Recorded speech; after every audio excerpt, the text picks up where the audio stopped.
Welcome back to Be On The Feet. My name's Josh. In today's video we're going to be checking out the Saucony Triumph 18. If you're chasing a soft shoe, if you're wanting that shoe you can do a ton of Ks in, this is a video for you. Let's jump into it.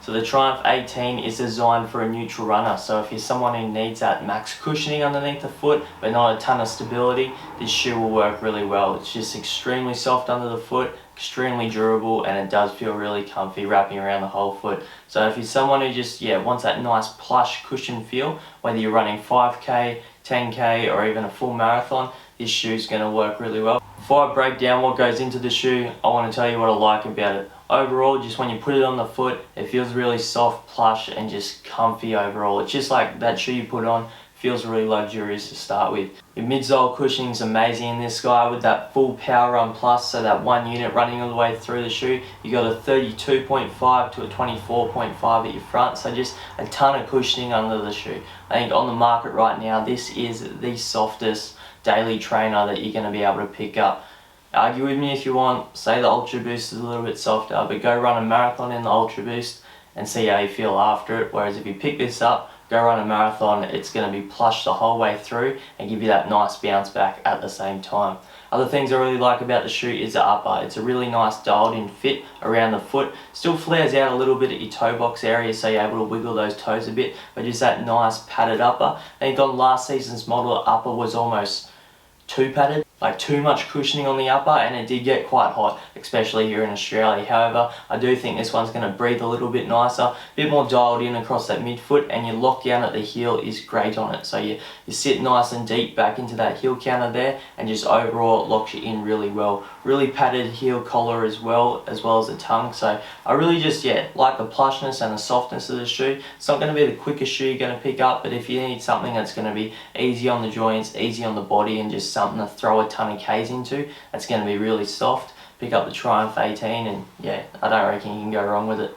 Alright, let's break it down. Looking at your outsole to start with, they've gone away from that crystallized rubber to that carbonized rubber running all the way through the shoe. So really durable. You got the rubber where you need it in your higher wear zone, so at your heel and then also your toe off, and also on that medial side. So even if you do have that moment of laziness and do go to pronating a little bit, the outsole does act as a little bit of a stabilizer with how soft the midsole is. So with that outer sole, it's really durable underneath. Last season's model was very flexible underneath the foot, and if you were someone who did get a little bit lazy or tired throughout the run, you did have that kind of moment where you felt like you were rolling in a lot. I don't think you'll get that as much in this guy, just because that rubber acts as a little bit of a stabilizer. You have that nice lateral flex groove running down there that helps with your gait cycle, keeps you nice and straight throughout the step, and just gets you onto that next stride quite quickly. With that tri-flex system, you're going to get from your heel to your forefoot quite easily, and it's a very nice dialed in package in terms of your outsole. Durability, I reckon we're pushing about 1,000 Ks out of this guy quite easily. Moving on to midsole, as I said, you got a 32.5 to a 24.5, so that's an 8mm drop, so not too high, but still high enough to get you onto that next step quite efficiently. It's that kind of nice little happy medium. That's a ton of cushioning. To have 32mm of cushion in the heel, it feels really plush, feels really soft. If you're anyone who does heel strike or even midfoot strike, this shoe is going to feel really soft for you. The Power Run Plus midsole isn't going to get affected by temperature, so it's going to stay nice and soft regardless whether you're in really hot climates or cold climates. It's not going to stiffen or get too sloppy, and it's going to give you that nice bounce back every time. However, this isn't like an extremely responsive shoe. You're definitely going to have that sink-in feeling. You're still able to get onto that next step quite efficiently and just give you that nice plush cushion feel underneath the foot. And then on top of that Power Run Plus, underneath your sock liner, you got that top layer of whether it's Everrun or Power Run, I'm not 100% sure, but it's just that extra top layer of cushion. So pretty much when your sock liner collapses a bit, it's still going to feel nice and soft straight out the gate. You could honestly just rip the sock liner out, it's going to feel quite comfortable. Saucony rave on about that form fit they got going on, so it does cradle the foot really nicely, especially kind of just around the foot in general. Honestly, to me, it just seems like a bit of a sock liner. But it's working well for them. A lot of people are loving it, and I don't really think you can go wrong with this shoe at all in terms of your midsole, your outsole, and then yeah, just your whole package underneath the foot is really dialed in and it works great. Breaking down the upper, you got that nice seamless engineered mesh as I touched on earlier.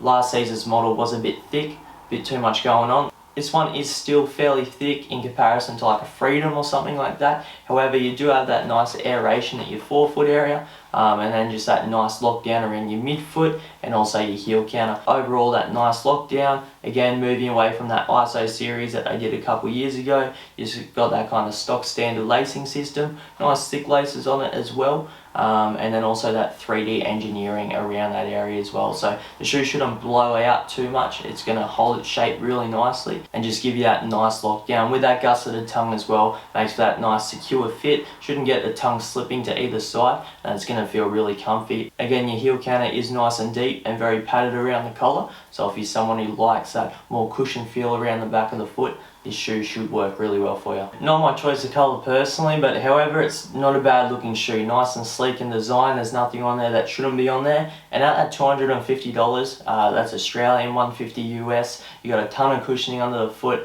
Pretty much competes or almost outdoes any of its competitors in terms of the softness and that plush feel underfoot. If you're someone who maybe prefers a firmer, more responsive shoe, this mightn't be the one. However, if you're chasing that nice cushion feel underfoot, pretty much every step you're going to take, I look towards a Triumph 18 and yeah, you're not going to really go wrong. I'm going to leave it at that. Going to have a couple comparison videos with some other shoes on the market coming out very shortly. So subscribe, stay tuned, and yeah, make sure you hit those ones. Catch you later.